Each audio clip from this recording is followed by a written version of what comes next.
Jadi kami dari Dinas Tenaga Kerja, Penanaman Modal dan Pelayanan Terpadu Satu Pintu menindaklanjuti dari perubahan regulasi di pusat yang sangat cepat, itu terkait dengan Undang-Undang Cipta Kerja atau yang juga familiar dengan Omnibus Law ya.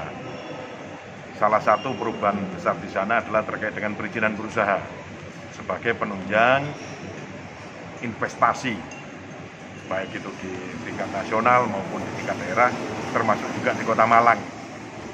Karena perubahan yang sangat besar ini, maka menjadi kewajiban kami untuk meneruskan kepada masyarakat, untuk bisa memberikan pemahaman kepada masyarakat, khususnya masyarakat penanam modal atau pelaku usaha, sehingga bisa memahami ini, yang kita harapkan nanti bisa meningkatkan iklim investasi di Kota Malang.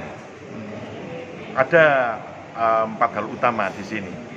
Jadi memandang itu perlu, maka Disnaker PMBTSP Kota Malang melaksanakan kegiatan sosialisasi dan bimbingan teknis OSS RBA dan LKPM, yang di situ juga kita masukkan unsur-unsur terkait dengan BPJS, baik kesehatan maupun ketenagakerjaan. Kenapa kita libatkan juga? Karena kewajiban jaminan sosial terhadap tenaga kerja ini sesuai dengan amanat undang-undang wajib dilaksanakan oleh pelaku usaha, pemberi kerja. Nah, kegiatan ini dilaksanakan selama 8 kali atau 8 hari. Dilaksanakan tanggal 8 sampai dengan tanggal 11 November, kemudian dilanjutkan nanti tanggal 15 sampai tanggal 18 November dengan jumlah peserta keseluruhan sebanyak 216 pelaku usaha. Ya, baik mulai dari UMKM, pelaku usaha menengah sampai pelaku usaha besar. Nah, kenapa kita laksanakan sampai 8 kali? Mengingat kondisi kita masih dalam suasana COVID, PPKM, jadi untuk mencegah penyegaran virus COVID-19 ini, maka kita laksanakan dengan kondisi jumlah terbatas setiap harinya. Jadi masing-masing setiap hari itu pesertanya ada 27 pelaku usaha. Maksud daripada kegiatan sosialisasi dan bimbingan teknis ini adalah memberikan pemahaman, meningkatkan pemahaman kepada pelaku usaha terkait dengan kewajiban-kewajiban yang harus dilaksanakan, terkait dengan bagaimana proses perizinan berusaha, bagaimana proses penyampaian LKPM yang dilaksanakan secara online, kemudian bagaimana proses untuk pendaftaran tenaga kerja, terkait dengan jaminan kesehatan dan jaminan tenaga kerjaan di sana. Nah, dengan maksud tersebut, ada tujuan yang ingin kita capai di sana adalah kepatuhan dari pelaku usaha untuk memenuhi perizinan berusaha, kemudian untuk memenuhi LKPM, dan untuk memenuhi jaminan kesejahteraan ketenagakerjaan. Karena kalau 4 hal ini tidak dilaksanakan, ada konsekuensi di sana. Sesuai dengan regulasi, sesuai dengan undang, konsekuensi nanti bisa dicabutnya perizinan yang sudah dimiliki ya. Disinilah kita pemerintah Kota Malang ini melalui Disnaker PMBTSP tidak berkeinginan ada izin yang dicabut, karena bagaimanapun juga aktivitas investasi ini sangat menunjang sekali terkait dengan pembangunan di Kota Malang, pertumbuhan perekonomian, penyerapan tenaga kerja, yang artinya kalau penyerapan tenaga kerja itu cukup tinggi, maka tingkat kesejahteraan masyarakat juga akan meningkat. Seperti itu. Jadi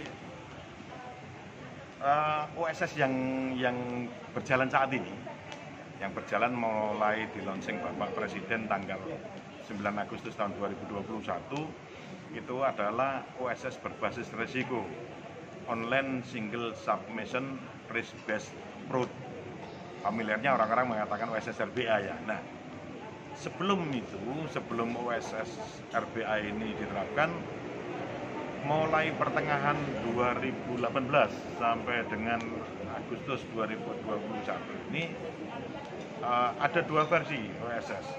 Jadi pada saat awal dulu OSS berbasis 1.0, kemudian sekitar awal 2020 itu beralih menjadi OSS berbasis 1.1. Nah, bagi pelaku usaha yang sebelumnya sudah terdaftar, sudah mendaftar pada OSS versi sebelumnya, maka perlu dilakukan migrasi data dulu. Nah, migrasi data ini penting dilakukan untuk penyesuaian data, karena di OSS RBA ini ada beberapa perubahan terkait dengan kode baku lapang kegiatan usaha Indonesia untuk penyesuaian KBLI-nya. Nah, setelah dilakukan migrasi, maka proses lebih lanjut bisa dilaksanakan. Katakanlah mungkin pelaku usaha itu ingin melakukan pengembangan kegiatan usaha dan lain sebagainya. Nah, terkait dengan sanksi, karena apa? Untuk pencabutan atau pembekuan izin ini hanya bisa dilakukan melalui OSS. Jadi kami dari Disnaker PM BTSP, kalau memang diketahui terjadi pelanggaran oleh pelaku usaha, maka kami akan mengusulkan juga melalui sistem ONS untuk penghapusan atau pencabutan izin yang sudah keluar, tentunya dengan berbagai pertimbangan yang memang mengharuskan untuk dilakukan seperti itu. Pak, himbauannya berarti pelaku usaha ini secepatnya migrasi, Pak ya? Ya, jadi sudah cukup banyak juga. Jadi migrasi ini pada saat OSS RBA ini di launching Bapak Presiden, itu belum bisa dilakukan migrasi. Karena di BKBMDW sebagai lembaga pemerintah pusat yang mengelola aplikasi ini masih bekerja sama pada saat itu dengan pihak ketiga untuk proses migrasinya. Migrasi ini sudah mulai bisa dilakukan itu sekitar pertengahan Oktober, dan sejak itu sampai sekarang cukup banyak yang melakukan migrasi. Jadi di kantor pun juga cukup banyak pelaku usaha yang datang untuk kita fasilitasi migrasi, karena mereka juga seringkali mengalami kendala pada saat proses migrasi itu. Pak, kalau mau melakukan migrasi secara online, secara pribadi, maksud sendiri gitu Pak ya? Itu mereka harus akses kemana segala macam gitu Pak? Jadi migrasi mereka bisa lakukan, aksesnya tetap menggunakan akun. Jadi akun yang sudah mereka miliki. OSS yang lama? Iya, OSS yang lama, tidak ada perubahan. Jadi mereka masuk melalui akun yang sudah didapat pada saat pendaftaran sebelumnya. Nah, nanti di situ akan diminta untuk memasukkan email ulang.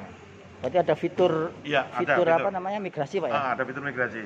Oh. Jadi perlu dilakukan dalam rangka verifikasi juga sih. Okay. Bisa menggunakan email yang lama pada saat untuk verifikasinya, nanti bisa menggunakan email baru sesuai dengan keinginan dari pelaku usaha.